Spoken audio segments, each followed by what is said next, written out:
কিছুদিন বোধহয় 8-9 দিন ছিলাম স্বরাষ্ট্র মন্ত্রণালয়ে। ওই সময় স্বরাষ্ট্র মন্ত্রণালয় ছিল অত্যন্ত চ্যালেঞ্জের। আহ স্বরাষ্ট্র মন্ত্রণালয় সবসময় একটা চ্যালেঞ্জের মধ্যে থাকে, কিন্তু ওই সময়টা ছিল দুর্দান্ত চ্যালেঞ্জের। বিকজ আপনারা জানেন যে ঠিক তার কয়েকদিন আগে যে ঘটনা ঘটিয়েছে, পুলিশের মধ্যে ইনভলভ ছিল, all law enforcing agencies involve ছিল, প্রায় 1400 যা প্রাণহানি হয়েছে। আহ সবকিছু মিলিয়ে 5 আগস্টের পরে পুলিশ একরকম ডিসঅ্যাপিয়ার হয়ে গেল। পুলিশকে দেখাই গেল না কোথাও, না থানায়, না রাস্তায়, না কোনো কার্যক্রমে। দারুণ অরাজকতা চলছিল 5 থেকে 8 তারিখ পর্যন্ত। যখন আমি ওথ নিলাম 9 তারিখে, 8 তারিখে ওথ নিয়ে 9 তারিখে আমি পুলিশ আহ আপনার স্বরাষ্ট্র মন্ত্রণালয়ে গেলাম। সেখানে একটা পর্যালোচনা করে দেখলাম যে কোথায় কি। তখন জানলাম যে police not interested to come out. তারা কোনোভাবেই আন্ডার নো সার্কামস্টান্সেস তারা এই পুলিশের কাজ করবে, বা তারা থানায় অথবা রাস্তায় থাকবে। কিছু কিছু থানায় যারা ছিল তারাও কোনো কর্মকাণ্ডের সাথে লিপ্ত ছিল না। অনেকগুলো থানা আগুনে জ্বালিয়ে দেওয়া হয়েছিল, অনেক পুলিশ হত্যা করা হয়েছিল। আপনি জানেন উত্তরবঙ্গে একটা জায়গায় 19টি পুলিশ, যেখানে অন্তঃসত্ত্বা মহিলাও ছিলেন, তাদেরকে তাদেরকে আগুনে পুড়িয়ে দেওয়া হয়েছে এইসবের পরে। এবং পুলিশ যে কর্মকাণ্ডটা চালিয়েছিল এই জুলাই থেকে আগস্ট পর্যন্ত, সমস্ত কিছু মিলিয়ে তাদের মনোবল একেবারে ভেঙে গেছে। একই সাথে পুরো বাংলাদেশের আইন শৃঙ্খলা একেবারে বলতে গেলেন, আমরা বাংলা যেটাকে বলি তলানি, একেবারে 0 পয়েন্টে চলে গিয়েছিল। এবং এই পুলিশকে বাইরে আনার সকল প্রচেষ্টা ব্যর্থ হয়েছিল এর মধ্যেই। এমনকি ইন্সপেক্টর জেনারেল পর্যন্ত পুলিশের সাথে কথা বলতে পারেন, কোনো অনুরোধ রাখতে পারেননি। আমাকে আমাকে যখন এই সব ঘটনা বলা হলো, তখন আমি ডিসাইড করলাম যে আমি সরাসরি পুলিশের সাথে কথা বলবো, ডাকবো। আমার একটা ভয় ছিল যে আমার ডাকে সাড়া দেবে কি দেবে না, কিন্তু আমার ডাকে সমগ্র পুলিশ সাড়া দিয়েছিল। বহু আমি আহ, স্বরাষ্ট্র মন্ত্রণালয়ের কনফারেন্স রুমে তাদেরকে ডেকেছিলাম, সব র্যাঙ্কের প্রতিনিধি। তাদের সাথে প্রায় 3 ঘন্টা আমি কথা বলেছি, 3 থেকে 4 ঘন্টা। তাদের অনেক দাবি দেওয়া ছিল, এই দাবি দেওয়া গুলো নিয়েও আমি কথা বলেছি। এবং আলটিমেটলি তাদেরকে বলেছি যে যা কিছু ঘটেছে সেটাকে পিছনে ফেলতে হবে এবং আমাদেরকে এই দেশকে বাঁচাতে হবে। একরকমের মোটিভেশন লেকচার দিয়ে আমি পুলিশকে রাজি করিয়েছিলাম 4 ঘন্টা পরে যে তারা কাজে যোগদান করবে। তবে তাদের দাবি দেওয়া ছিল, সেগুলো আমি বলেছি। পর্যায়ক্রমে দাবি দেওয়াগুলো আমি দেখব। তো খুবই কঠিন ছিল। পরের দিন সকালে পুলিশ বেরোলো, কিছুটা জড়তা ছিল তাদের মধ্যে। আড়ষ্ট অবস্থায় আমি নিজে, বিশেষ করে ট্রাফিক পুলিশের জায়গায়, আমি নিজে গিয়ে ট্রাফিক পুলিশের সাথে দাঁড়িয়ে কথা বলেছি, তাদের মনোবল কে চাঙ্গা করার চেষ্টা করেছি। আসলে পুলিশ টোটালি মনোবল হারিয়ে ফেলেছিল এবং তারা জনসম্মুখে বা জনগণকে ফেস করার মতো মনোবলও তাদের ছিল না। আর সেটা আমাকে এই কয়েকদিনে করতে হয়েছিল, এবং সেটাই ছিল আমার ওদের জীবনের সবচেয়ে বড় চ্যালেঞ্জ। এবং সেই চ্যালেঞ্জ আল্লাহর রহমতে আমি যতদিন ছিলাম ততদিনে আমি মোকাবেলা করতে পেরেছি। এই যে পুলিশের মনোবল ফেরাতে আপনি কাজ করলেন এমন একটা নজিরবিহীন একটা খারাপ অবস্থায়, তারপরে এই যে আপনাকে স্বরাষ্ট্র মন্ত্রণালয় থেকে তারপরে সরিয়ে দেওয়া হলো কিছু ঘটনা, সেগুলো আমরা জানি, আগের একটা অনুষ্ঠানেও কথা হয়েছে। তারপরে কি আপনার মনোবল ভেঙেছিল যে এত মানে এফোর্ট দেবার পরেও এরকম একটা ঘটনা? না, আমি তো আপনাকে এর আগে আপনার প্রোগ্রামে বলেছি যে আমি থাকতে চেয়েছিলাম না।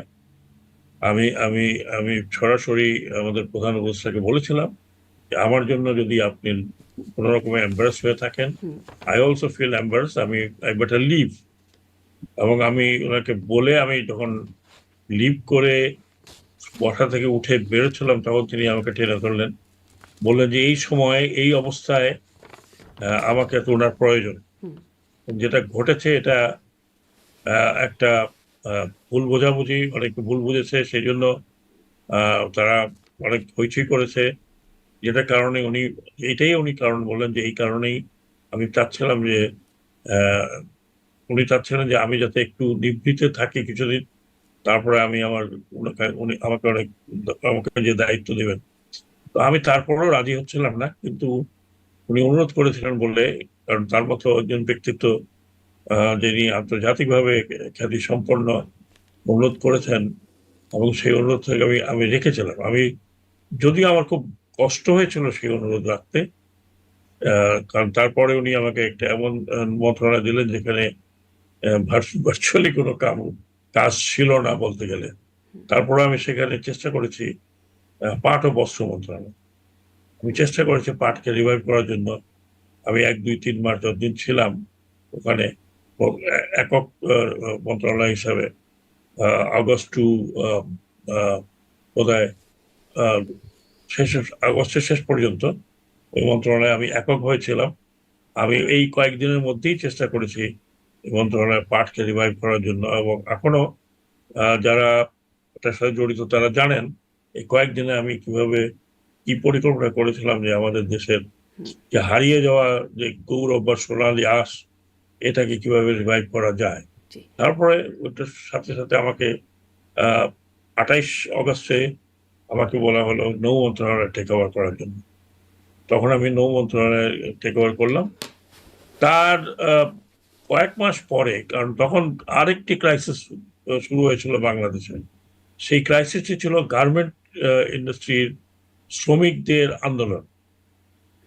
বিশেষ করে বেক্সিমকো অচল হয়ে যাওয়াতে বেক্সিমকোর প্রায় 28 থেকে 30 হাজার শ্রমিক প্রতিদিন রাস্তায় ব্যারিকেড দিয়ে, আগুন দিয়ে, আহ, বিভিন্ন ফ্যাক্টরিতে হামলা করছিল এবং পুরো অচল অবস্থা হয়ে গেছিল। এবং এটাও দেশের জন্য একটা অত্যন্ত অচল অবস্থার দিকে দেশ চলে যাচ্ছিল শ্রমিক অসন্তোষের কারণে। আর এর মূলে ছিল মেক্সিকো, যার কর্ণধার জেলে আহ, সালমান এফ রহমান, আপনারা জানেন। তারপরে আমাকে এটার দায়িত্ব দেওয়া হলো, আহ, পাট মন্ত্রণালয় বাদ দিয়ে নৌ মন্ত্রণালয় রেখে এটার দায়িত্ব দেওয়া হলো শ্রম মন্ত্রণালয়।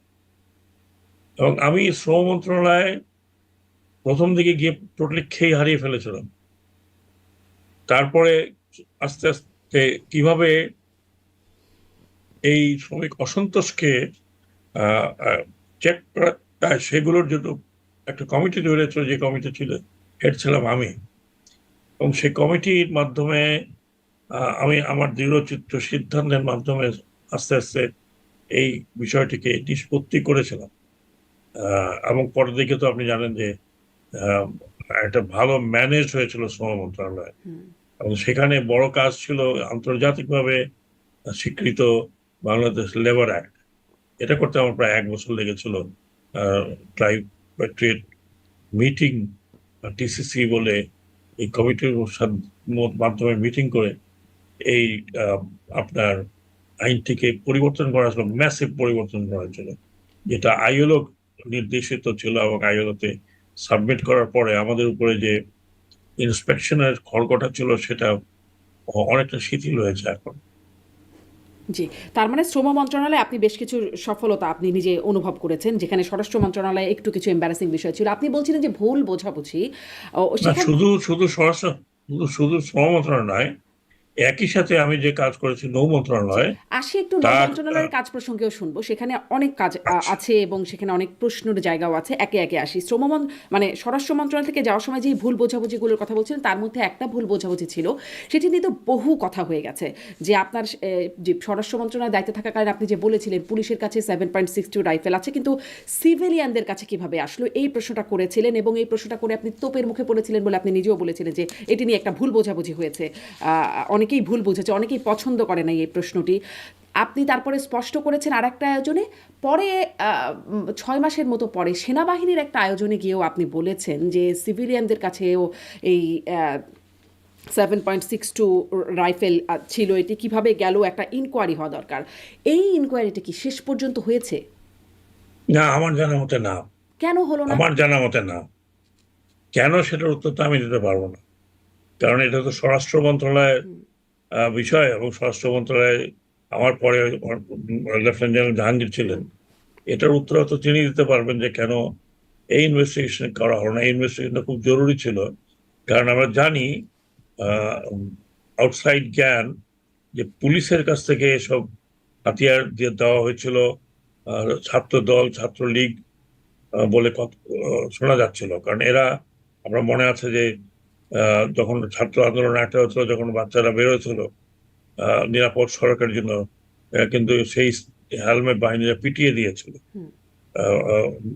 আপনার মনে আছে নিশ্চয়ই ধানমন্ডির দেখি ধানমন্ডি না মোহাম্মদপুর এলাকায় সাত মসজিদ, সেখানে একটা বড় ধরনের প্রতিবারই দেখা গেছে যে কোনো ক্রাইসিস হলেই পুলিশের সাথে এই ধরনের আপনার সিভিল পোশাকে হেলমেট পরে, অনেক সময় পুলিশের জ্যাকেট পরে তারা কিন্তু অ্যাকশনে গিয়েছে, লাঠি ছোটা নিয়ে বাচ্চাদের পিটিয়েছে, মানুষকে পিটিয়েছে। এটা তো অহরহ চিত্র ছিল। ঠিক এবার ওই রকমই যেটা দেখেছিলাম এবং ভিডিওতে আসছিল, যে ঠিক ওই রকমই তাদের হাতে লাঠি নয়, তাদের হাতে এবার উঠলো পুলিশের যে rifle, that is 7.62 Chinese model 39। এই রাইফেলটি পুলিশের যে রাইফেল সেগুলো তাদের হাতে ছিল। তারাও এই গণহত্যার মধ্যে তারাও আপনার পার্টিসিপেট করেছে। এরকম ভিডিও আপনিও দেখেছেন নিশ্চয়ই, আমিও দেখেছি, এবং এর সাথে অনেক মানুষের চেহারা দেখা গেছে যাদের সাথে আমাদের মিল খুঁজে পাওয়া যায় না। তো আমি এই বিষয়টি ভেবেছিলাম যে এটা থাকলে আমি এটা একটা ইনকোয়ারি করবো যে পুলিশের হাত থেকে কি কারো হুকুমে গিয়েছিল, না পুলিশ ইচ্ছা করে দিয়েছিল, না জোর করে নিয়েছিল। তো এটা আর আমি জানি না এরপরে এটা নিয়ে আর কোনো ইনভেস্টিগেশন হয়েছে কিনা। ইনভেস্টিগেশন ইনকোয়ারি হলো না আপনি বললেন যে, কিন্তু মানে এটা তো একটা খুবই গুরুত্বপূর্ণ এবং ভয়াবহ একটা চিত্রের কথা আপনি খেয়াল করলেন, কিন্তু ধরেন এমন কোনো বিষয়ে আসলে লুকানো হয় যেটি একটা কোনো গোমর ফাঁস হয়ে যাবে বা সরকার বিব্রত হয়ে যাবে বা সরকারি দল এরকম, মানে সাধারণভাবে আমরা যেটা জানি, এই বিষয়টাকে এরকম চাপের মুখে মানে চেপে রাখা কেন হলো? এবং আপনি বললেন যখন, আপনি কেন তোপের মুখে পড়লেন? এই বিষয়টাকে আপনি কখনো অনুধাবন করেছেন যে এটি আসলে? আমি তোপের মুখে ঠিক বলবো না, আমি মিসকোটেড।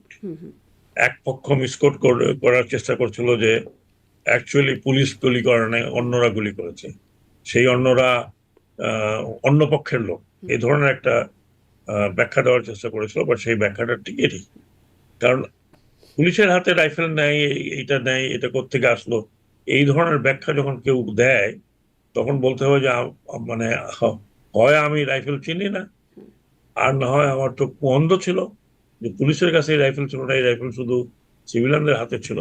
তো এই ধরনের একটা যেটাকে আমরা বলি স্মোক স্ক্রিন, এটা ক্রিয়েট করার চেষ্টা করা হচ্ছিল। সেই জন্য আমি বললাম যে এটা নিয়ে অনেক কথাবার্তা হয়েছে, কিছুটা আপনার বিকৃত করা হয়েছে, বিকৃত করে কথা বলা হয়েছে, যে জন্য আমি আরেকবার যখন সুযোগ পেলাম তখন ক্লিয়ার করে দিলাম বিষয়টা জি, আমার তরফ থেকে। জি। আপনি বলছিলেন যে ওই সেই সেনা আয়োজনের বক্তৃতায় আপনি বলছিলেন যে 4 তারিখ শাহিন কমপ্লেক্সের কাছে যখন ছিলেন তখন আপনার কাছে একটি ফোন কল এসেছিল, আপনাকে বলেছিলেন ফোনে যে আপনি আর সামনে যাবেন না কারণ আপনি স্নাইপারের টার্গেট। আপনি বুঝতে পেরেছিলেন যে ফোনটি আসলে গোয়েন্দাদের মধ্য থেকে এসেছে, আপনি সেটি ব্যাখ্যা করছিলেন। তাহলে মানে গোয়েন্দারা জানে যে প্রফেশনাল স্নাইপাররা আছে, কোথায় আছে এবং তারা কারা সেটিও নিশ্চয়ই জানে, মানে ইনকোয়ারিটা নিশ্চয়ই খুব একটা জানাশোনা ব্যাপারই ছিল। আমি এটা 4 তারিখ নয়, 4 তারিখে তো আমরা একটা সম্মেলন করলাম যেখানে আমি সরাসরি সেনা সামরিক বাহিনীকে রিকোয়েস্ট করেছিলাম as a senior retired officer যে আপনারা এই ধরনের উস্কানিমূলক কাজ করবেন না, আপনাদের কাজ দেশ রক্ষা, আপনাদের কাজ দেশের লোককে মারা নয়, সো ডু নট ফায়ার।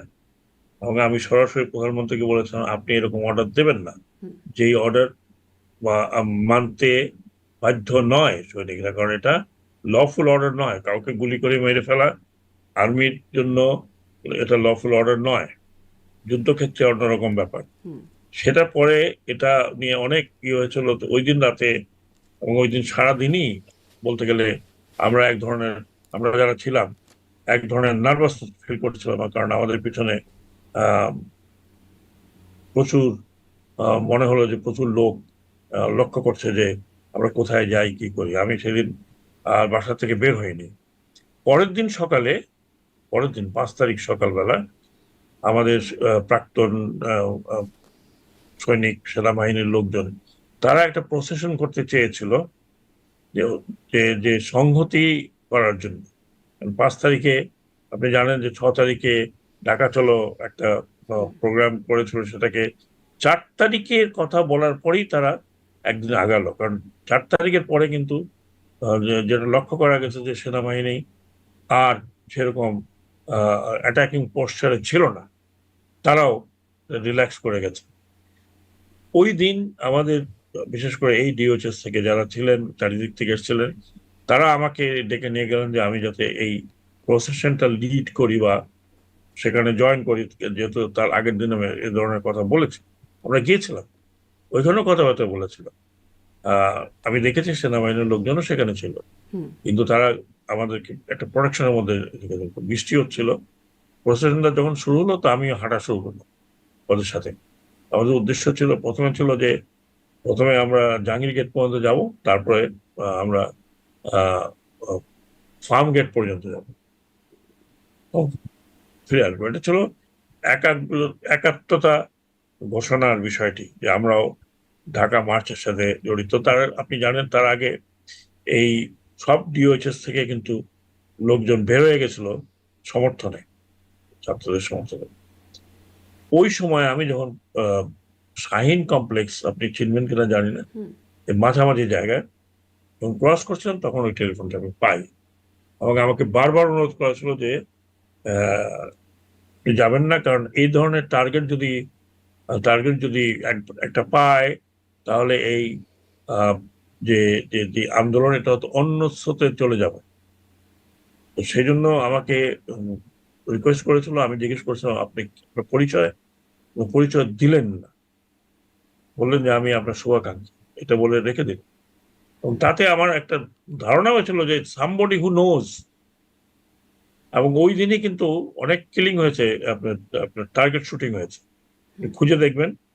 এইদিকে না হলেও ফার্ম গেট অনওয়ার্ড ছিল কিন্তু, এবং বেশ কয়েকটি ছাত্র নেতা কিন্তু মারা গেছে যারা যারা সামনে ছিল। একজনের ডেড বডি তো আমি দেখেছি, এবং যার দাফনের সময় দাফনের আগ পর্যন্ত আমি ছিলাম, সেটা বেনাপোলে এক ছাত্র নেতা। এবং তার যে আমাকে যে ছবিটা দেখালো স্কাল, যে এখানে শুট হয়েছে, পিছন দিক দিয়ে ভেঙে বের হয়ে গেছে। তো ওটা ছিল একেবারে আমরা যেটাকে বলি শার্প শুটার, অত্যন্ত দক্ষ প্রশিক্ষিত স্নাইপার, যার টেলিস্কোপিক সাইট যেখানে তিনি লাগাবেন ঠিক সেখান থেকে গুলিটা যাবে। তো সেরকম অনেকগুলো ঘটনা ওই দিন ঘটেছিল, তাদের কোনো সন্দেহ নেই। 5 তারিখে কিন্তু ম্যাক্সিমাম স্নাইপার শুটিং হয়েছে। এরকম শার্প শুটাররা কি আমাদের বিভিন্ন ছাত্র সংগঠনদের মধ্য থেকে বলে আপনার মানে আপনি বলতে পারেন? আপনি একটু আগে বলছেন ছাত্রলীগ ছাত্রদলকে দেওয়া হয়েছে কিনা, মানে কিভাবে গেল পুলিশের অস্ত্র সিভিলিয়ানদের কাছে, মানে এরকম প্রফেশনাল স্নাইপার আমাদের না, স্নাইপার কিন্তু বাইরের লোক নয়। স্নাইপার পুলিশের হতে পারে, অন্যান্য অর্গানাইজেশন হতে পারে, এমনকি সন্দেহজনক ভাবে হয়তো অন্যান্য এক্সপার্টরাও হতে পারে, হয়তো বাইরেরও কেউ থাকতে পারে, আই ডোন্ট নো। কারণ এগুলো তো ইনভেস্টিগেশনের ব্যাপার, ইনভেস্টিগেশন না করলে তো বোঝা যাচ্ছে না। কিন্তু এই ইনভেস্টিগেশন গুলো হয়নি। আমি মনে করি যদি ভবিষ্যতের বর্তমান সরকার এই ইনভেস্টিগেশন করতে চায়, তাহলে খুব ভালো হবে, কারণ এটা ভবিষ্যতের জন্য একটা বড় ধরনের শিক্ষণীয়, বড় ধরনের বিষয় হয়ে দাঁড়াবে। এটাই একটা খুবই ফিসি বা মানে মানে অস্পষ্ট বা একটা কি বলবো, মানে সন্দেহের জায়গা তৈরি করে কিনা যে এরকম গুরুত্বপূর্ণ একটা জায়গা, যেটা পুরো অভ্যুত্থান নিয়ে এত কিছু হলো, সেখানে এইরকম একটা বিষয়কে একরকম চেপে যাওয়া হলো। এটি একটা মানে বিষয়টা আজব লাগে না? আমি আজকে বলতে পারি, এখন বলতে পারি, আমি কোনো এক ক্যাবিনেট মিটিং এ কিন্তু কথাটা উঠিয়েছিলাম, এবং আমি ব্যক্তিগতভাবে স্বরাষ্ট্র উপদেষ্টাকে অনুরোধও করেছিলাম যে টেক এ স্টেপ, এটা জানার দরকার আছে। আজকের জন্য না হলে ভবিষ্যতের জন্য জানার দরকার আছে। আমাদের জন্য না হলে ভবিষ্যৎ সরকারে যারা আসবেন তাদের জানার দরকার আছে যে হোয়াট অ্যাকচুয়ালি হ্যাপেন্ড। আজকে জনাব তারেক রহমানের নেতৃত্বে বিএনপি ক্ষমতায় আছে, কিন্তু এই বিএনপি তো 17 বছর সাফার করেছে, তারা গুম হয়েছে, তারা খুন হয়েছে। এবং এই যে ঘটনাটা ঘটলো, মানে এই ঘটনার তা তো ধরুন এটাকে আমি বলি লিডারলেস আপরাইজিং। হুম, এবং এই লিডারলেস আপরাইজিং হলো কিভাবে হলো, কেন হলো, এটা যদি, এবং এই ঘটনাগুলো আমার মনে হয় যদি এই সরকার, বর্তমান জনাব তারেক রহমানের সরকার যদি সঠিকভাবে এটাকে ইনভেস্টিগেশন করে বের না করে, তাহলে তারা ভবিষ্যৎ আহ, কিভাবে নির্ধারণ করবেন আমার ঠিক জানা নেই। জি, আপনি বলেছিলেন তবু আসলে হয় নাই। আপনার নিশ্চয়ই মনে আছে যে একটা ইন্টারভিউতে আপনাদের তৎকালীন সহকর্মী উপদেষ্টা আসিফ মাহমুদ সজীব ভুঁইয়া ছাত্রনেতা, তিনি বলেছিলেন যে তাদের যদি ৫ তারিখে পতন না হতো শেখ হাসিনার তাহলে সশস্ত্র বিপ্লবের প্রস্তুতি তাদের ছিল। মানে তাদের এই সশস্ত্র হয়ে ওঠাটা কীরকমভাবে ছিল বা তাদের অস্ত্রশস্ত্রের উৎস কী ছিল, এগুলো কি কোনোভাবে কোনো জানাশোনা গেছে যে না, ছাত্রলীগকে? না, না, না, হ্যাঁ, না, এগুলো এগুলো তো শোনেন, অনেক সময় হয় কি, রেটরিক হয় যে ওই তারিখে ওটা না হলে আমি এটা করতাম, হুম, সশস্ত্র বিপ্লব করতাম। এখন সশস্ত্র বিপ্লব বলে দিলাম, হ্যাঁ, কিন্তু প্রস্তুতি এটা ছিল তো কোনো, তিনি তাও বলছেন। আমি তো বলতে পারি যে 5 তারিখে যদি না হতো তাহলে আমরা প্রস্তুতি নিয়ে ঝেঁপিয়ে পড়তাম। কিসের প্রস্তুতি? সে ধরনের প্রস্তুতি তো আমরা দেখিনি। উনি বলেছেন, উনি এই কথাটা কেন বলেছেন, ওনাদের কি প্রস্তুতি ছিল, এটা সম্বন্ধে কিন্তু at least I have no idea. Hmm, জি, স্পষ্ট। মানে সেই প্রস্তুতি সম্পর্কেও কোনো ইনকোয়ারি হলো না। ওই অস্ত্রগুলো কাদের হাতে কিভাবে গেল সেগুলো নিয়েও কোনো ইনকোয়ারি হলো না। ফলে বিষয়টা আপনি বলছেন সামনে যদি হয় নিশ্চয়ই আমরা তখন জানার চেষ্টা করব। এগুলো হয় কি, একটা রাষ্ট্র যারা পরিচালনা করবেন হুম, তাদেরকে কিন্তু, ওনারা এটা পাবলিক করেন বা না করেন, কিন্তু তাদেরকে এই পুরো জিনিসটা খতিয়ে দেখার প্রয়োজন আছে। কারণ ভবিষ্যৎ রাষ্ট্র তো, আজকে এটা হলো আর কালকে এটা হবে না এমন তো কোনো কথা নেই। ভবিষ্যৎ যাতে এই ধরনের কর্মকাণ্ড না হয়, সেটার জন্য ওনাদেরকে এখন ব্যবস্থা নিতে হবে। সেটার জন্য ওনাদেরকে স্বরাষ্ট্র মন্ত্রণালয়কে প্রস্তুত থাকতে হবে। এবং এবং এবং প্রয়োজন বোধে এটাকে রোধ করা, যে যা যা যা করার আছে তা হয়। আমি মনে করি যে রাইফেলগুলো এখন আপনার পুলিশকে দেওয়া হয়েছে, এগুলো পুলিশের জন্য নয়, এগুলো ব্যাটল ফিল্ড ওয়েপন। এবং এই ব্যাটল ফিল্ড ওয়েপন, আমি ভেবেছিলাম যে অন্তত আমি থাকলে এগুলো দ্রুত চেঞ্জ করে দিতাম। হ্যাঁ, পুলিশকে আমি বলেছিলাম, তখন পুলিশকে অ্যাড্রেস করতে গিয়ে, যে আমি আপনাদেরকে দানব পুলিশ তৈরি করতে চাই না, আমি আপনাকে দানব পুলিশ হিসাবে আখ্যায়িত যাতে মানুষ না করে সেই জন্য মানবিক পুলিশে পরিণত করতে যা যা করা দরকার সেটাই করব। কিন্তু হয়নি। আহ, এখনো এখনো তাদের হাতে এই অত্যন্ত মারণাস্ত্রই এগুলো। কারণ এই রাইফেল গুলো বেসিক্যালি ছিল ফর দি আর্মি বা arm forces.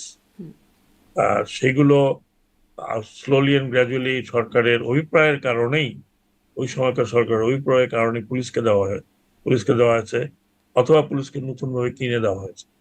But this is not police weapon. Hmm, আপনি যে কোনো পুলিশ, পুরানো পুলিশ আপনি জিজ্ঞেস করবেন, this is not the weapon world over. এগুলো থাকে কোন পুলিশের কাছে?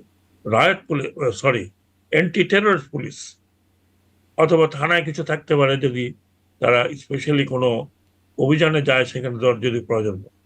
কিন্তু সাধারণ, আপনি একটা ডেমনস্ট্রেশন হচ্ছে, সেখানে আপনি এই বন্দুক নিয়ে, এই রাইফেল নিয়ে, এই অটোমেটিক রাইফেল, এই মানে অত্যন্ত মারাত্মক মারণাস্ত্র নিয়ে আপনি আহ আনার্মড লোক, হুম, নিরস্ত্র মানুষের উপরে আপনি গুলি চালাতে পারেন না। এটা এটা পুলিশ এথিক্স এর মধ্যে নেই।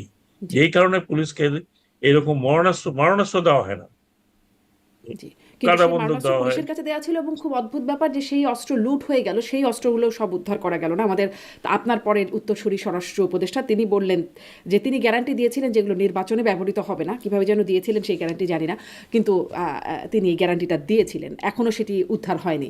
মানে পুলিশ আ হ্যাঁ, প্রায় আমার মনে হয় 1,500 অত্যাধুনিক ওয়েপন এখনো উদ্ধার হয়নি বলে আমি জানি। জি। এই হচ্ছে সবশেষ আপডেট। আমি ওই আপনার সেদিনের সেই বক্তব্যে আপনি আরও বলছিলেন যে প্রমোশন পোস্টিং মানে সেনাবাহিনীর প্রমোশন পোস্টিংয়ে রাজনৈতিক দলগুলো ইন্টারফেয়ার করে, যেটি হওয়া উচিত না। আপনি সেদিন বলছিলেন। নতুন সরকার আসার পরেও আমরা দেখলাম যে ডিজিএফআই প্রধান থেকে শুরু করে সেনাবাহিনীর শীর্ষ পদে বেশ কিছু রদবদল হয়ে গেল। এইটাও কি সেই উচিত নার মধ্যেই পড়ে যেটি আপনি বলছিলেন? না, রদ বদল একটা গভর্নমেন্ট এসে করতেই পারে। না, আমাদের দেশে একটু বেশি হয়, অন্যান্য দেশে অত বেশি হয় না। সরকার পরিবর্তন হলেও, কারণ একটা একটা সিনিয়রিটি আছে, একটা রোল আছে, একটা আপনার দক্ষতার বিষয় আছে, ট্রেনিং এর ব্যাপার আছে। চট করে এভাবে পরিবর্তন হয় না। কিন্তু আমাদের দেশে এটা কেমন এক ধরনের রেওয়াজ হয়ে গেছে যে নতুন সরকার আসলেই এক ধরনের পরিবর্তন করতে চান। অতীতে সামরিক বাহিনীকেও পলিটিসাইজেশনের বাইরে রাখা যায়নি। ডেমোক্রেটিক প্রসেস বা ডেমোক্রেটিক কান্ট্রিতে সামরিক বাহিনীকে শুধুমাত্র মাপা হয় তার প্রশিক্ষণ এবং তার দক্ষতার উপরে, সিনিয়রিটি এন্ড দক্ষতা, আনলেস আদারওয়াইজ কারোর বিরুদ্ধে যদি সেরকম অভিযোগ থাকে, অ্যাবসলিউটলি ডিপলিটিসাইজড করা উচিত সামরিক বাহিনীকে।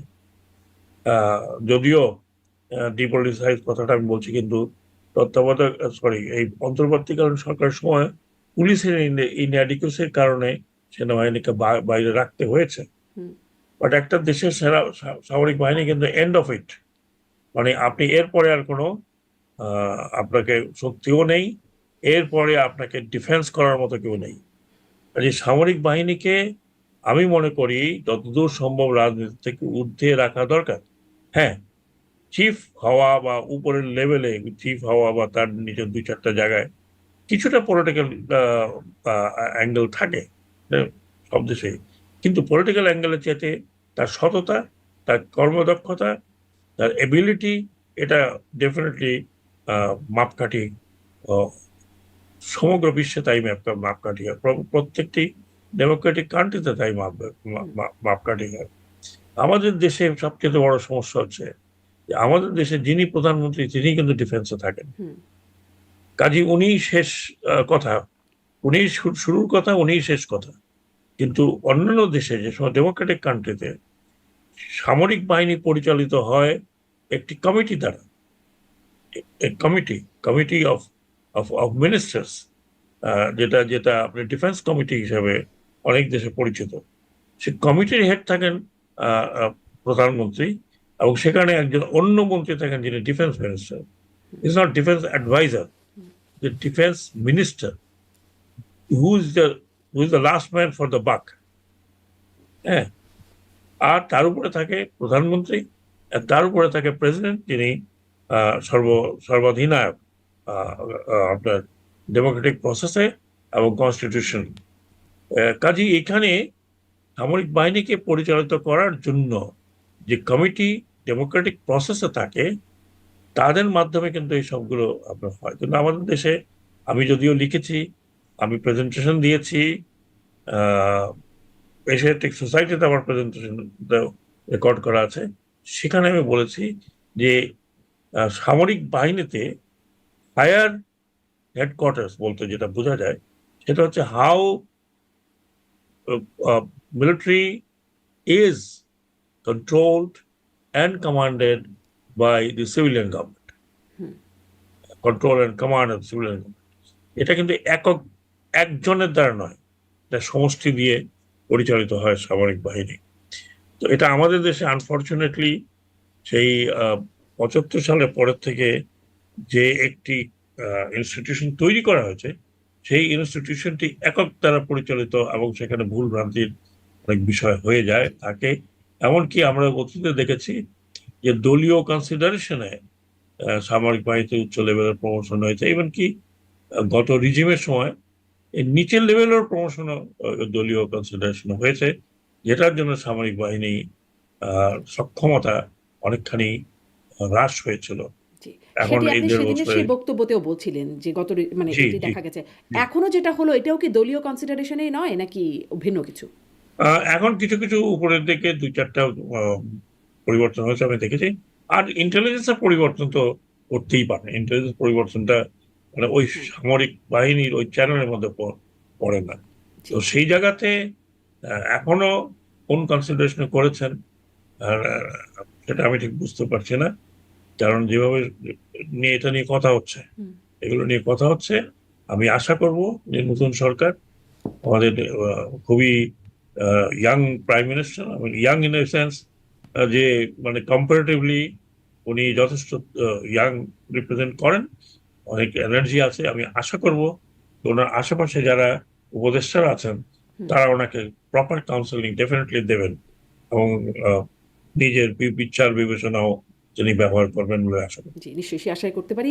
আপনি বলছিলেন যে এই সেনাবাহিনী বা আর্ম ফোর্সেসের দায়িত্বে থাকেন, প্রতিরক্ষা মন্ত্রণালয়ের দায়িত্বে থাকেন প্রধানমন্ত্রী, একজন ব্যক্তির কাছেই থাকে। আমাদের দেশের বাস্তবতাটা হচ্ছে এরকম। অন্তর্বর্তী সরকারের সময় একজন দেখলাম আমরা নিরাপত্তা উপদেষ্টা, তার কাছে আসলে ছিল মানে ডক্টর মোহাম্মদ ইউনূস, যিনি আসলে প্রধানমন্ত্রী সমমর্যাদার হবার কথা, তার হাতে না থেকে ডক্টর খলিলুর রহমানের কাছে ছিল, এবং তখন এটা নিয়ে একটা সেনাবাহিনীর সাথে একটা অস্বস্তির বিষয়টাও গণমাধ্যমেও মানে প্রকাশ হচ্ছিল যে একরকমের অস্বস্তি ছিল। এটি আসলে ব্যাপারটা কেমন ছিল তখন? কি আপনার কি কোনো না, আমি ছিল? আমি আমি আমি নিজেও জানতাম না যে নিরাপত্তা বিভিন্ন দেশে নিরাপত্তা উপদেষ্টা থাকে। বেসিক্যালি নিরাপত্তা উপদেষ্টা একজন শিক্ষিত এবং ডিপ্লোম্যাটিক, একই সাথে নিরাপত্তা বিষয়ক তার জ্ঞান গরিমা নিয়েই থাকে, যেটাকে আমরা বলি ন্যাশনাল সিকিউরিটি এজেন্সির হেড। তিনি পরিচালনা করেন একটি ন্যাশনাল সিকিউরিটি কাউন্সিল, এবং সেটা হেড থাকেন কিন্তু prime minister. National security agency বা এনএসসি ও ন্যাশনাল সিকিউরিটি কাউন্সিল। আমাদের এখানে ইন্টারিম গভর্নমেন্টের যেটা হয়েছিল, সেটা একটা হঠাৎ করেই উনি একটা অ্যাপয়েন্টমেন্ট দিয়েছেন, কিন্তু সেই অ্যাপয়েন্টমেন্টটা প্রথমে শোনা গেছিল যে এটা রোহিঙ্গা বিষয়ক হুম। স্পেশাল ইয়ে হিসাবে। ডিফেন্স অ্যাডভাইজার যদি নিরাপত্তা উপদেষ্টা বলা হয়, তাহলে নিরাপত্তা সে শুধু আর্ম ফোর্সেস তা নয়, ন্যাশনাল সিকিউরিটি শুধু যে আর্ম ফোর্সেস তা নয়, ন্যাশনাল সিকিউরিটি ইজ ওভারঅল।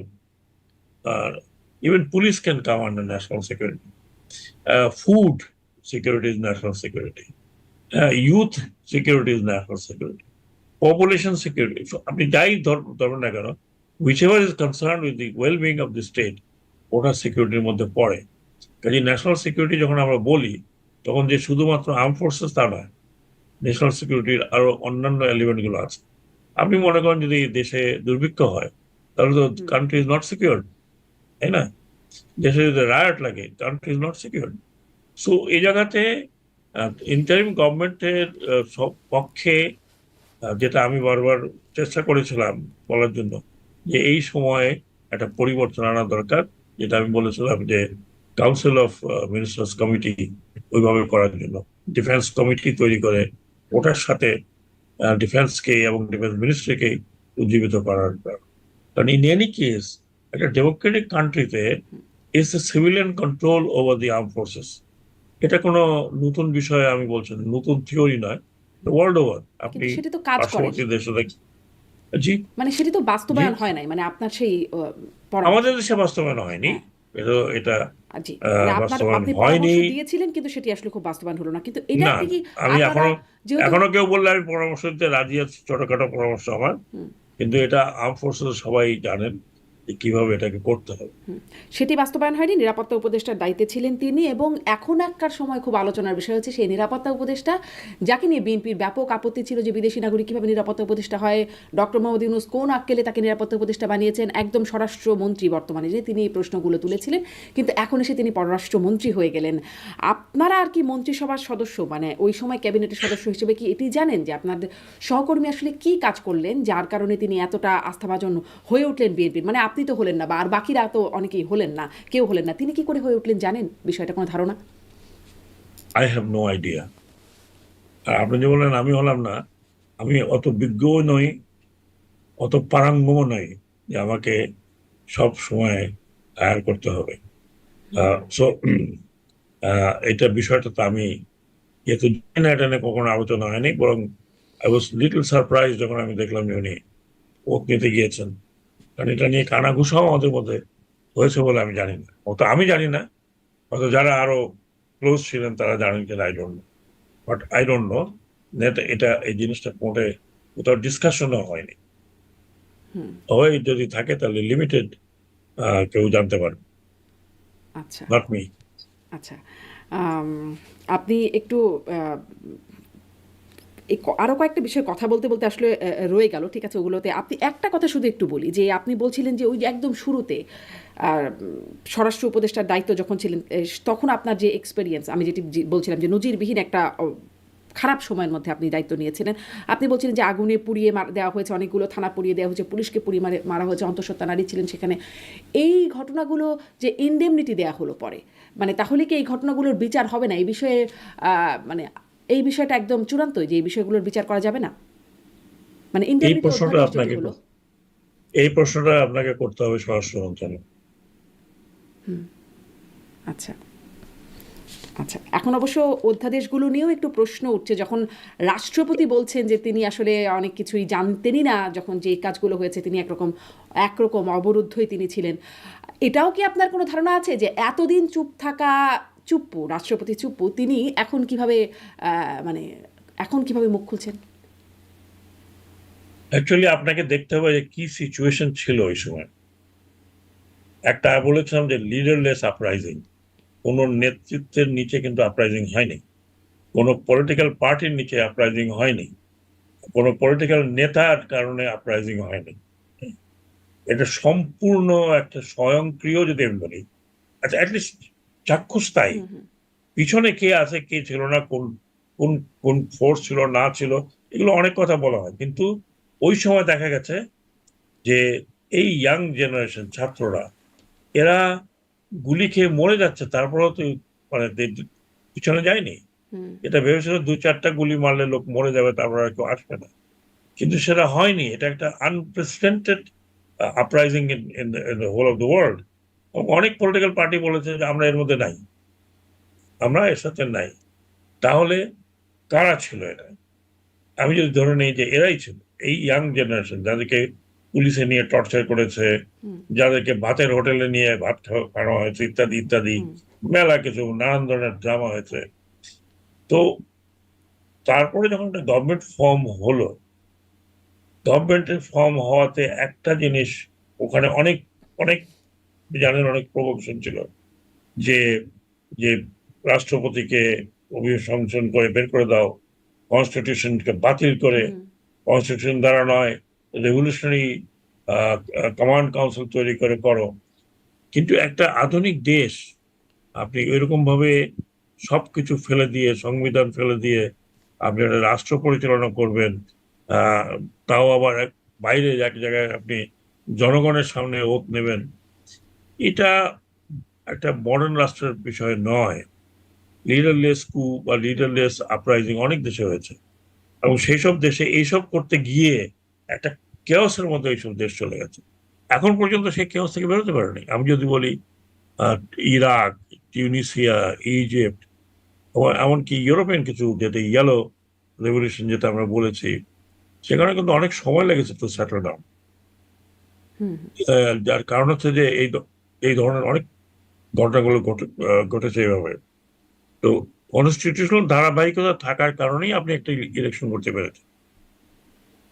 না হলে যদি কনস্টিটিউশনের ধারাবাহিকতা না থাকে, কনস্টিটিউশন যদি না থাকে, তাহলে আপনি বলতে পারেন কিসের ইলেকশন। লোকে হাত খাড়া করবে, দ্যাট ইজ ইলেকশন। এবং একটা রাষ্ট্রপতির ধারাবাহিকতা থাকলো। এখন রাষ্ট্রপতি আজকে বলছেন তিনি 2 বছর না 1.5 বছর হুম, আহ বন্দি চালাচ্ছিলেন। হ্যাঁ, ওনার অনেক কাজ হতে রেস্ট্রিক্টেড করা হয়েছিল, কোনো সন্দেহ নেই। আহ কিন্তু উনি তো বিভিন্ন সেরিমনিতে ছিলেন, গিয়েছেন। হ্যাঁ, 16 ডিসেম্বর, হুম। 21 ফেব্রুয়ারি উনি সেগুলোও গিয়েছেন। খুব, মানে অনেকগুলোই যেগুলোতে যাবার কথা তার, সেগুলোতে তিনি যেতে পারেন নাই। মানে দু একটাতে গেছেন। কিছু কিছু তো শোনেন, আমি যেটা বলেছি যে একটা আনইউজুয়াল রেভলিউশন হয়েছে। এটাকে আপনি রেভলিউশন বলেন, আপনি এটাকে আপরাইজিং বলেন, যেটাই বলেন, আপনি যেইভাবে হুম, একটা গভর্নমেন্ট কোলাপস করে। আপনি তো অন্য টেলিভিশনে যখন ছিলেন এখানে বাংলাদেশে, আপনার সাথে আপনার আপনার আপনার পরিচালনায় আমি আরো আমরা বহুবার এসব আলোচনা করেছি, যে এই ধরনের সরকার, যে ধরনের সরকার আওয়ামী লীগের হুম, সরকার ছিল, সেই ধরনের সরকারের যখন অ্যাবনর্মাল পতন হয় তখন সম্পূর্ণ সোসাইটি, সম্পূর্ণ স্ট্রাকচার ভেঙে যায়। এক্স্যাক্টলি বাংলাদেশে তাই হয়েছে। এই স্ট্রাকচার ভাঙ্গার থেকে রাষ্ট্রপতিকে রাখা, আমি মনে করি স্ট্রাকচারটাকে ধরে রাখার একটা প্রয়াস ছিল। এখন উনি কমপ্লেন করছেন এবং একই সাথে বলছেন যে ওরা রাখলে আমি আছি।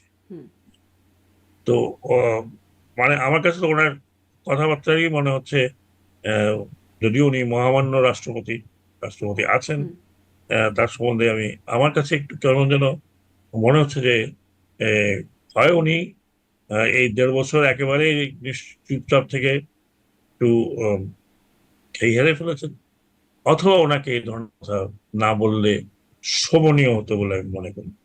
জি।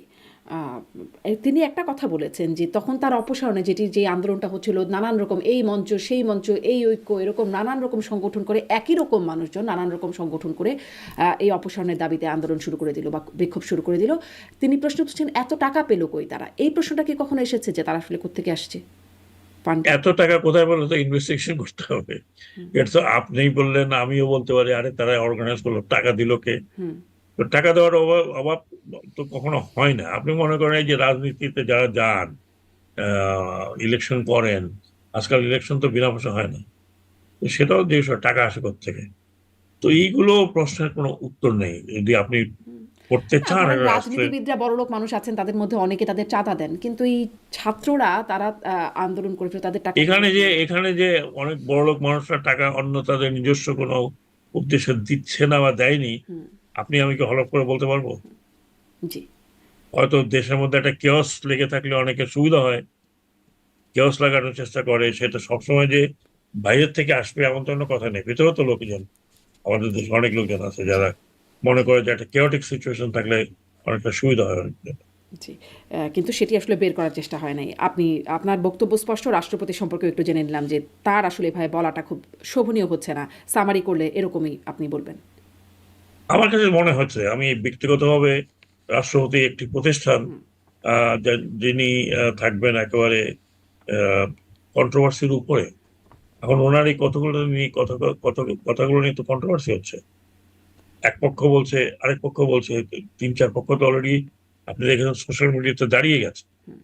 তো রাষ্ট্রপতিকে নিয়ে তিনি যেই হন না কেন, তিনি কনস্টিটিউশনালি হেড, ওনাকে ওনার বক্তব্য নিয়ে এই জন্য আপনি বিদেশে সব দেশের আপনি তো দেখবেন যে এই সিস্টেমের রাষ্ট্রপতিরা কিন্তু সহজে কথা বলেন না, অত্যন্ত মেপে দুই একটা কথা বলেন, হুম।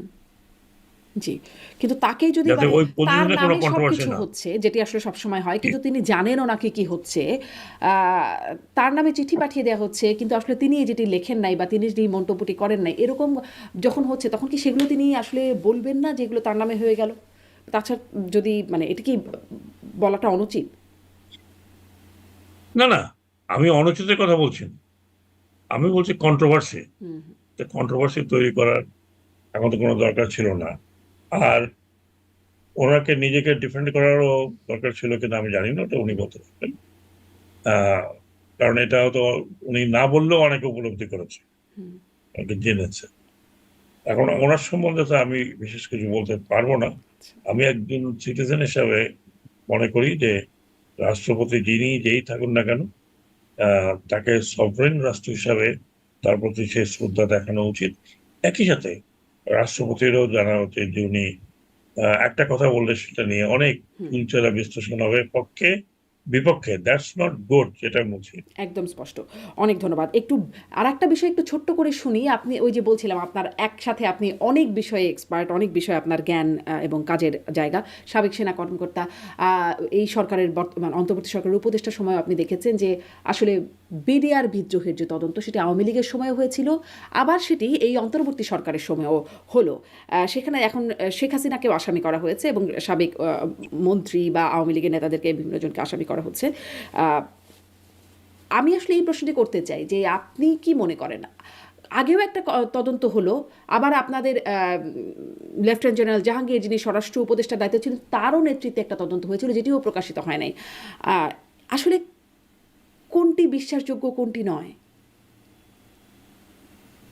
আহ, এইবারের যে তদন্তটা হয়েছিল, সে তো এখনো প্রকাশিত হয়নি। হুম, আহ, গতবারে যেগুলো হয়েছিল সেগুলো বিশ্বাসযোগ্য ছিল না, কারণ অনেকগুলো সাইন অ্যান্ড সিমটম আমি নিজে এই বাহিনীতে চাকরি করেছি হুম, হুম, প্রায় 3 বছর, প্রায় 3 বছর, এবং মোটামুটি একটা উচ্চ পজিশনে ছিলাম। আর আমি তখন সেক্টর কমান্ডার। আমি এই বাহিনীকে খুব ভালো করে জানতাম, এবং আমি এদের অতীত জানি, ইতিহাস জানি, এবং এরা অত্যন্ত দক্ষ, কার্যক্ষম একটা ডিসিপ্লিন ফোর্স, অত্যন্ত ডিসিপ্লিন ফোর্স। আমি তখন ইলেকশন কমিশনে যখন এই ঘটনাটা ঘটে, হুম। আমি নিজে কিন্তু সারপ্রাইজ হয়ে গেছিলাম যে এই ধরনের ঘটনা এই ফোর্সে হতে পারে। এটা কেউ ঘূর্ণাক্ষরও চিন্তা করেন, ঘূর্ণাক্ষরও চিন্তা করেন। নানাবিধ কথাবার্তা উঠে, অনেক কিছু নিয়ে গ্রিভান্সেস থাকে, যেটা ওই গ্রিভান্সেস শোনার জন্যই যে সিস্টেম অফ দরবার, যেখানে সবাই কথা বলতে পারে, সেখানে নোট নেওয়া হয়। কিন্তু প্যাটার্নটা আমি যদি আহ, কিছু কিছু কিছু নিরাপত্তা সম্বন্ধে যদি পড়ি বা জানি, ওয়ার্ল্ড পলিটিক্স, জিও পলিটিক্স সম্বন্ধে জানি, জিও স্ট্র্যাটেজি সম্বন্ধে কিছুটা জানি, এক্সপার্ট বলবো না কিন্তু আমি জানি কিছু, তাতে কিন্তু আমার কাছে মনে হয়েছিল যে হোল থিং ইজ অর্কেস্ট্রেটেড। এটা স্বতঃস্ফূর্ত কোনো বিষয় ছিল না। অর্কেস্ট্রেটেড বাই ঠিক হোম। এনিবডি, ভিতর থেকে হতে পারে, বাইরের থেকে হতে পারে। সেটাই তো ইনভেস্টিগেশন। ইনভেস্টিগেশন তো অ্যাকচুয়ালি তাই, যে এটা কি ভেতর থেকে হয়েছে না বাইরের থেকে হয়েছে, না কেউ অর্কেস্ট্রেট করেছে। কিন্তু হোল থিং ওয়াজ অর্কেস্ট্রেটেড, এতে কোনো সন্দেহ নেই। আমি কয়েকটা জায়গায় কথা বলি, কয়েকজন অফিসারকে তারা খুঁজছিল, চিনতো না, যেটা শুনেছি আমি জানি না ইনকোয়ারিতে সেগুলো আসবে কিনা। যেমন গুলজার, কর্নেল গুলজার অত্যন্ত মেধাবী একজন অফিসার, যিনি র্যাবে ছিলেন, এবং র্যাবে যে কার্যকরী ব্যবস্থা তারা নিয়েছিল, কর্নেল গুলজার র্যাব ইন্টেলিজেন্স, এবং অত্যন্ত নাম করেছিল ভদ্রলোক, যে তার আহ, তাকে খুঁজে খুঁজে বের করে তাকে আহ, হত্যা করা হয়েছে। যারা খুঁজছিল তারা কারা? কারণ সে যদি ওই ফোর্সে থাকে, ফোর্সের লোকজন তাকে চিনবে। কিন্তু তারা কারা, যে কি, কোথায় সে, কোথায় সে, কোথায় সে, কে সে? এগুলো অনেকগুলো আমরা বাইরে থেকে যেগুলো শুনেছি, পত্রপত্রিকা দেখেছি, সেটা নিয়ে যদি আমি বিশ্লেষণ করি, তাহলে আমার মনে হয় যে it is orchestrated, it had to be orchestrated, it is orchestrated. এবং আহ, যে অ্যাকশন গুলো নেওয়া হয়েছে, দ্যাটস নট দি অ্যাকশন একটি ট্রেন সেনাবাহিনী উড টেক। এবং প্রধানমন্ত্রী যে সময়টা কিল করলেন, তৎকালীন স্বরাষ্ট্রমন্ত্রী যে সময়টা কিল করলেন, এটা এনকারেজ করেছে to go for further action. আপনি যদি, আমি ইনকোয়ারির মধ্যে ছিলাম না বা জানি না, কিন্তু আমি পত্র পত্রিকা, আমার সামরিক বাহিনীতে অনেকগুলো বছর চাকরি করা, এবং অনেক টার্মোয়েল দেখেছি বাংলাদেশে। 7th নভেম্বর, আপনার মনে আছে, আপনার হয়তো অনেক ছোট ছিলেন বা মনেও নেই হয়তো আপনার, 7 নভেম্বরে যে ঘটনাটা বাংলাদেশে ঘটেছিল, উইচ ওয়াজ, যেটা বাংলাদেশ ওই সময় মাত্র কয়েক বছর বয়স, সেনাবাহিনী তেমন সুশৃঙ্খল মানে সুগঠিত নয়, এবং এটা একমাত্র, আমি আমার বইতে লিখেছি, আজকে বলছি না, একমাত্র লোক যিনি ঠেকিয়েছিলেন সেটা হচ্ছে প্রয়াত রাষ্ট্রপতি জিয়াউর রহমান। এবং আমরা কতিপয়, বলতে গেলে 20 থেকে 21 জন ওই দিন জিয়াউর রহমানের সাথে অফিসার ছিলেন। আমার নিজস্ব গণনা 30-এর বেশি হবে না, বাকি অফিসাররা ভয়ে এদিক ওদিক চলে গেছে। এবং আমি নিজের চোখে দেখেছি তিনি কিভাবে কত সাহসে এই জিনিসটাকে মোকাবেলা করেছেন। এবং এটা, দ্যাট ওয়াজ অর্কেস্ট্রেটেড উইদিন, ভিতরের থেকেই বোঝা গিয়েছিল। এবং পরবর্তী পর্যায়ে আপনি জানেন যে তাহেরের আহ, বা জেএসডির ওই সময়কার যে সম্পৃক্ততা, কাজেই বি তৎকালীন বিডিআর, যেটা সেনাবাহিনীও নয়, একটি ফোর্স, ছোট ফোর্স, এবং তাদের কাজও কিন্তু অন্যরকম। সেই জায়গায় অফিসারদেরকে ধরে ধরে মারা, ইট ওয়াজ ডেফিনেটলি অর্কেস্ট্রেটেড। 7 নভেম্বরে ঘটেছে, সেগুলো অনেকগুলো কারণ ছিল, কারণ দেখিয়ে দেখে তারা এগুলো করেছে। বাট এইটা অর্কেস্ট্রেশন টোটাল, হুম। কারণ আপনি বলছেন আপনি ৭ টপ টু নভেম্বরের বটম। সেই ঘটনা যিনি নিয়ন্ত্রণ করলেন সেটি মানে জিয়াউর রহমান সেই সময় সাহসী তিনি ছিলেন। এই যে বিডিআর বিদ্রোহের ঘটনায় সাহসী কোনো সেনা কর্মকর্তা ছিল না যিনি এরকম ভূমিকা রাখতে পারতেন? সেনা কর্মকর্তা সাহসী ছিল কি ছিল না আমি সেরকম দেখিনি। সেনা প্রধানের ওই সময়কার যে action, that was not the correct action. এবং প্রধানমন্ত্রী যেভাবে সময় ক্ষেপণ করেছেন, that was not also correct. আপনার মনে আছে, আমি একটা কম্পারিজন দেই, যখন প্রেসিডেন্ট জিয়া নিহত হলেন চিটাগংয়ে এক ধরনের আপরাইজিং এর মধ্যে, তখন যে অ্যাকশন গুলো নেওয়া হয়েছিল চিন্তা করে দেখেন। আলটিমেটাম দেওয়া হয়েছিল যে তোমরা যদি সারেন্ডার না করো তাহলে এই হবে। কিন্তু এইখানে কোনো আলটিমেটাম দেওয়া হলো না, কিছুই দেওয়া হলো না। সেনাপ্রধান বলছেন, ওই তৎকালীন সেনাপ্রধান বলছেন উনি গিয়েছেন, ওনাকে বসিয়ে রাখা হয়েছে, ওনাকে বসিয়ে প্রধানমন্ত্রী কনফারেন্স করছিলেন, স্বরাষ্ট্রমন্ত্রী ওখানে বসিয়ে রেখেছেন। এটাকে কি বলবো? প্রধানমন্ত্রী তিনি ছিলেন আহ, আপনার ডিফেন্স মিনিস্টার, স্বরাষ্ট্রমন্ত্রী ছিলেন বিডিআর এর, তার নিচে থাকার কথা। একটা ঘটনা ঘটছে, general was killed, DG BDR was killed along with others. টেলিভিশনে দেখাচ্ছে ডাইরেক্ট তাদের কি দাবি দাওয়া ইত্যাদি ইত্যাদি, আপনিও দেখেছেন, আমরাও দেখেছি। তারপরে একজন প্রধানমন্ত্রী তিনি বিচলিত হবেন না? তিনি কি সাথে সাথে সেনাপ্রধানকে যাওয়ার প্রয়োজন ছিল? তিনি তো ফোন করে সেনাপ্রধানকে বলতেন যে অ্যাকশন নাও, টেক অ্যাকশন। সেনাপ্রধান, আমি মনে করি যে তারও কি প্রধানমন্ত্রীর কাছে গিয়ে বসে থাকা উচিত ছিল না? তার উচিত ছিল অ্যাকশন নেওয়ার অর্ডার করে তারপরে তিনি প্রধানমন্ত্রীকে জানাবেন।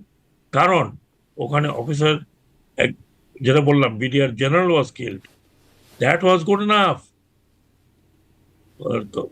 আপনার সেনা প্রধানের জন্য। কারণ তারা সেনা প্রধানের নিচের অফিসার, আন্ডার কমান্ড, বিডিআর এ থাকুক বা যেখানে থাকুক, সেনা প্রধানের দায়িত্ব হচ্ছে তার অফিসার এবং জওয়ানদের, শুধু অফিসার না, প্রত্যেকটি ইন্ডিভিজুয়ালের প্রোটেকশন দেওয়া। সেটা করতে গেলে যদি তাকে আহ অন্য ধরনের পদক্ষেপ নিতে হয়, তাও তিনি করতে পারেন। That's very logical, very very logical. তো এর পেছনে এবং আপনি কি সেটার জন্য উদ্দেশ্য যদি, দেখেন? আসলে নানা রকম উদ্দেশ্যের কথা বলা হচ্ছে, আগে পরে বিভিন্ন কিছু বলা হয়েছে, উদ্দেশ্যটা আপনি কি দেখেন? এটা এক ধরনের যদি বলি সাম কাইন্ড অফ রিভেঞ্জ, অথবা এই কিসের ফোর্সের রিভেঞ্জ? দক্ষতা কমানো, বলে পলিটিক্যাল। আমি তো পলিটিক্যাল রিভেঞ্জ কিনা আমি বলতে পারবো না, কিন্তু এই ফোর্সকে আন্ডারমাইন করার একটা প্রচেষ্টা ডেফিনেটলি। কারণ আমি তো এই যে ফোর্সে চাকরি করেছি, দে ভেরি স্পিরিটেড পিপল। এবং যত কিছুই হোক, যত কিছুই হোক, কারণ ওই সময় অনেক গুঞ্জন উঠেছে, এই দাবি ওই দাবি সেই দাবি, যত কিছুই হোক, এই ফোর্সের ইতিহাস অত্যন্ত লম্বা। সবচেয়ে প্রাচীন ফোর্স যদি বাংলাদেশে থাকে, এটা হচ্ছে এখনকার বিজিবি বলেন, তখনকার বিডিআর বলেন। এটা এটা অনেক পুরনো, এবং এটা তারা অত্যন্ত প্রাউড দেয়ার হিস্ট্রি এবং দেয়ার ওয়ার্ক। বর্ডারে তারা যে ধরনের অ্যাকশন গুলো নেয়, আমি ব্যক্তিগতভাবে যেহেতু চাকরি করেছি ওদের সাথে, বর্ডারে ছিলাম, আমি দেখেছি দে আর ভেরি স্পিরিটেড পিপল। তাহলে হঠাৎ করে এই কারণে তারা জীবনের এই ফোর্সের ইতিহাসে নেই যে তারা কখনো কোনো অফিসার বা তার ঊর্ধ্বতন কর্তৃপক্ষের নির্দেশ মানেনি বা তার গায়ে হাত তুলেছে, তাহলে এটা হঠাৎ করে কিভাবে বলবো? একটা প্রত্যেকটা ফোর্সের মোটিভেশন থাকে, একটা কিন্তু এই যে লেগেসি থাকে, শেখ হাসিনা যখন একটা পরবর্তীতে, ইতিহাস থাকে, হ্যাঁ, একটা ইতিহাস থাকে। এবং সেই ইতিহাস কিন্তু আমরা সৈনিকরা কিন্তু খুব প্রাউডলি প্রোটেক্ট করি সেই ইতিহাস। আমার ইউনিটের ইতিহাস, দ্বিতীয় বিশ্বযুদ্ধে যুদ্ধ করেছে যে সমস্ত ব্যাটালিয়ন, পরে ইংরেজদের সাথে ছিল, পরে স্বাধীন পাকিস্তান ইন্ডিয়াতে ভাগ হয়েছে, আপনি দেখেন দে ভেরি প্রাউড। তারা ওই ট্রেডিশন গুলো তারা মেনটেন করেন। সেই ট্রেডিশন অনেকে বলে ব্রিটিশ টাইমের বা হোক, যেই টাইমের হোক, কাজে এই ফোর্সের একটা ট্রেডিশন আছে। সেই ট্রেডিশনটা কিন্তু আমি কখনোই চিন্তা করিনি যে এই ধরনের একটা ঘটনা ঘটবে এবং এই ধরনের ঘটনা কিভাবে ঘটেছিল এটার আম, আমার মনে হয় পুঙ্খানুপুঙ্খরূপে যে ইনভেস্টিগেশন গুলো হয়েছে সেগুলো পাবলিক করা উচিত। এবং একটা পাবলিক ডোমেইনে চলে আসলে তখন বোঝা যাবে। আপনি যে প্রশ্নটা আমাকে করেছেন তখন হয়তো সঠিকভাবে এই প্রশ্ন উত্তর দিতে পারবেন। জি, এতগুলো তদন্ত ইতোমধ্যে হয়ে গেছে যে আসলে কোনটা সত্য কোনটা সেটা বের করার জন্য মনে হয় আবার আরেকটা তদন্তের দরকার। কিন্তু ওই যে মানে আমি বলছিলাম যে আপনি বললেন না রাজনৈতিক অনেক মানে ইন্টারফেরেন্স থাকে প্রমোশন বদলি ইত্যাদি ক্ষেত্রে সেই বিষয়টা একটু কথা হচ্ছিল। যখন আমরা এই বিডিআর হত্যাকাণ্ডটা ঘটছিল তখন ডিজি শাকিল তিনি তৎকালীন প্রধানমন্ত্রীর সাথে ফোনে কথা বলছিলেন। বোঝা যাচ্ছিল যে এবং শেখ হাসিনাও পরে দাবি করেছেন যে এরা আওয়ামী লীগ পরিবারের সন্তান। দেখা যাচ্ছিল তিনি আসলে যেহেতু প্রধানমন্ত্রী তৎকালীন তাকে স্যার সম্বোধন না করে আপা বলছেন, যেটি আসলে দলীয় লোকজন বলেন।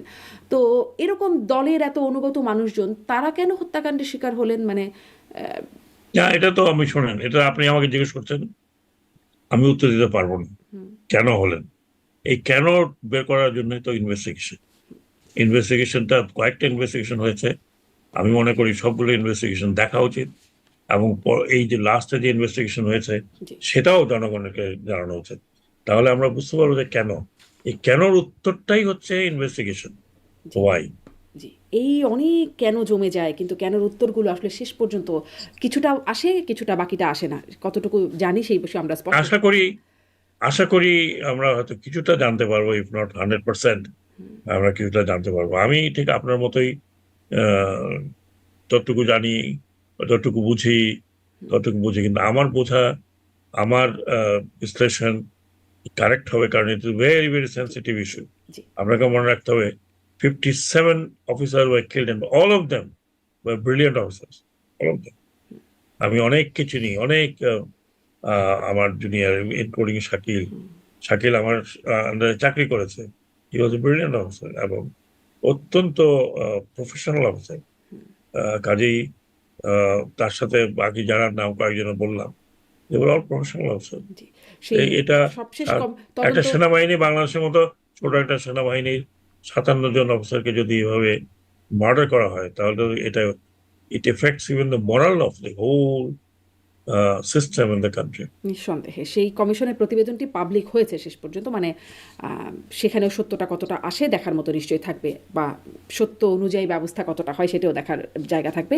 আপনি বলতে শুরু করেছিলেন একটু যে আরও যে মন্ত্রণালয় নৌ মন্ত্রণালয়ের দায়িত্ব সেখানেও আপনার নিশ্চয়ই অনেক রকম চ্যালেঞ্জ ছিল, সেই অভিজ্ঞতাটা আপনার কাছ থেকে শুনবো। বিশেষ করে এটি শুনবো যে নৌ মন্ত্রণালয়ে যে বন্দরের বিষয়ে চুক্তি সেটি নিয়ে খুব বিতর্ক, কারণ আমরা মানে শ্রমিক থেকে শুরু করে ব্যবসায়ী, বন্দর সংশ্লিষ্ট ব্যবসায়ী, বিশ্লেষক, গবেষক সবাই, এমনকি রাজনীতিবিদ যারা আছেন তারা সবাই বন্দর চুক্তির সমালোচনা করলেও অন্তর্বর্তী সরকারের সময় দুটি বন্দর নিয়ে চুক্তি হয়ে গেছে, দীর্ঘমেয়াদী চুক্তি, যেটি নিয়ে কোনো। না, বন্ধন নিয়ে কোনো চুক্তি হয় না, আই এম সরি। আচ্ছা, লালদিয়া আর এটা ভুল পানগাঁও ধারণা। নিয়ে। Laldia is not a port. Laldia এগুলো অনেক আগের থেকে তৈরি করা ছিল পাবলিক প্রাইভেট পার্টনারশিপের জন্য। লালদিয়া অ্যাবসলিউটলি ব্যারন ল্যান্ড, এটাকে এক্সটেনশন বলতে পারেন আপনি। এটা এক্সটেনশন এবং এটা পোর্ট নয়, এটা ভুল করেন। আচ্ছা আচ্ছা এটা পোর্ট নয়, এটা পোর্ট অথরিটির নিচে একটা ফেলো ল্যান্ড যেটাকে ডেভেলপ করে এখানে কন্টেইনার টার্মিনাল করার কথা, যেটার নাম রাখা হয়েছে বে টার্মিনাল। কারণ চিটাগং পোর্ট এত কনজেস্টেড হয়ে গেছে এখন, এত কনজেস্টেড হয়ে গেছে যে এখানে জাহাজ সময় মতো আসতেও পারে না, ভিড়তেও পারে না, ছাড়তেও পারে না। এই জন্য চিটাগং পোর্টের অ্যাবিলিটি। চট্টগ্রাম পোর্ট এখন আপনি ওয়ার্ল্ড ব্যাংকের একটা সমীক্ষাতে দেখবেন 3047-এর মধ্যে 347-এর মধ্যে আমাদের র্যাঙ্কিং হচ্ছে 307 নম্বর, যেখানে ভিয়েতনামের পোর্ট 10 নম্বরে, যেখানে ক্যাম্বোডিয়ার পোর্ট আমাদের উপরে, যেখানে পার্শ্ববর্তী দেশের কথা বাদ দিতে অন্যান্য পোর্ট 307। তার মানে কি আমাদের পোর্টটা ইনএফিশিয়েন্ট। এবং গত 15 বছর 17 বছর এই পোর্টে যেই ধরনের মাফিয়া চক্র তৈরি হয়েছিল, চাঁদাবাজি ইত্যাদি, এখন তো মুখে মুখে এগুলো অনেকটা বুঝে অনেকটা না বুঝে। এই যে আমি মনে করি শ্রমিকরা যে বললেন যে তারা চাকরি হারাবেন ইত্যাদি করবেন, পৃথিবীর বহু দেশে না, অ্যাডভান্স কান্ট্রিগুলোতে পোর্ট পোর্টের একাংশ, নট পোর্টের একাংশ শুধুমাত্র অপারেশনের জন্য দেওয়া হয়, পোর্ট দিয়ে দেওয়ার বিষয় না। এটা বাংলাদেশে আজকের না, এটা অনেক আগের প্রকল্প ছিল। গত 6 মাস থেকে এটা নিয়ে নেগোসিয়েশন হচ্ছিল, কিন্তু এই নেগোসিয়েশনে যেটা আমি জড়িত ছিলাম না, সরাসরি এটা পিপিপি অথরিটি, বিডা এরা করছিল। কিন্তু সেখানে যখন আমার মতামত চাওয়া হলো, তখন আমি বললাম যে এখন আমরা যে আর্নিং এ আছি তার নিচে কোনোভাবেই এই চুক্তি করা যাবে না, এবং হয়ও নেই। চুক্তিটা হয়নি, আলটিমেট হয়নি এই কারণে, কারণ আমাদের টার্ম ওদের টার্ম মিলছিল না। হুম। টার্ম যদি না মিলে তাহলে চুক্তি করার তাহলে যে স্বাক্ষর অনুষ্ঠান কথা আমরা কি? দেখলাম, আপনিও যেখানে উপস্থিত ছিলেন। সেই স্বাক্ষর অনুষ্ঠান হচ্ছে হ্যাঁ। লাল দিয়া কন্টেইনার টার্মিনাল। হুম, হুম। আপনাকে মনে রাখতে হবে যে এটার সাথে, এইটার কারণে, এই স্বাক্ষরের কারণে আমরা $680 মিলিয়ন ওয়ার্ল্ড ব্যাংক দিয়েছে এটা ডেভেলপমেন্টের জন্য। এবং এটা ওয়ার্ল্ড ব্যাংকের একটা প্রজেক্ট, সেটা তো কোনো চুক্তি, কোনো কোনো কোর্টের কোনো অংশ নিয়ে চুক্তি হয়নি। এবং এটা নিয়ে কারোর কোনো মাথা ব্যথা ছিল না, যারা বুঝে নাই বা এটাকে বাড়াতে চাচ্ছ তারা করেছে। এটা নিয়ে কোনো, আপনি খুঁজে দেখবেন যে আপনার আপনার বিজনেসম্যান থেকে শুরু করে সবাই বলে এখানে অলমোস্ট টোটাল $4 বিলিয়ন ইনভেস্ট হওয়ার কথা। আমার টাকা দিয়ে আমি পোর্ট কন্টেনার টার্মিনাল বানাবো, আপনার সাথে আমার একটা চুক্তি হয়েছে, যেহেতু আপনি জায়গাটার মালিক। বিল্ডিং আমি বানাবো, আপনাকে ভাড়া দিতে থাকবো, বিল্ডিং বানাবার পরেও যেহেতু জমির মালিক আপনি, আমি জমির ভাড়া আপনাকে দিতে থাকবো। এবং এই বিল্ডিং এ যারা ভাড়া নিতে আসবেন তাদের কাছ থেকে আপনাকে আমি নিব আপনার কাছ থেকে, এবং 25 বছর, 26 বছর, 27 বছর পর্যন্ত। তারপরে হয় রিনিউ হবে, না হয়। এটা তো টোটাল ইনভেস্টমেন্ট।